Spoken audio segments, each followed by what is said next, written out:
దేవుని నామానికి మహిమ కలుగును గాక. ఈ ఉదయకాలంలో శుభములు.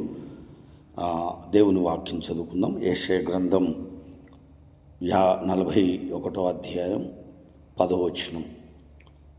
నీవు నా దాసుడవనియు నేను నిన్ను ఉపేక్షింపక ఏర్పరచుకొంటిననియు నేను నీతో చెప్పి ఉన్నాను. నీకు తోడై ఉన్నాను, భయపడకుము. నేను నీ దేవుడనై ఉన్నాను, దిగులు పడకుము. నేను నిన్ను బలపరుతును, నీకు సహాయం చేయువాడను నేనే. నీతి అను నా దక్షిణాస్తంతో నిన్ను ఆదుకొందును. చూడండి, దేవాదేవుడు చెప్తున్న మాట.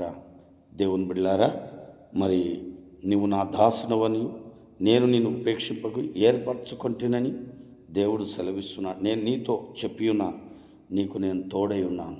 ఈ దినం పరిశుద్ధాత్ముడు మనతో చెప్తున్న మాట ఏంటంటే, దేవుడు ఈ దినమున అంటే ఎప్పుడునూ విడవక ఎడబాయక తోడై ఉండి ఆదరించే దేవుడు, బలపరిచే దేవుడై ఉన్నాడు.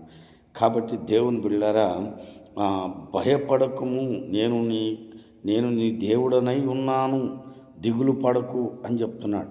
ఏ విషయంలో, వ్యాపార విషయంలో కావచ్చు, కుటుంబ విషయంలో కావచ్చు, సంఘం విషయంలో కావచ్చు, ప్రతి విషయంలో నువ్వు భయపడొద్దని దేవాదేవుడు సెలవిస్తున్నటువంటి మాట.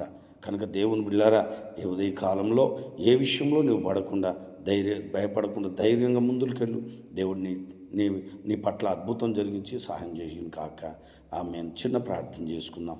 తండ్రి, నీకు వందనాలు, స్తోత్రాలు.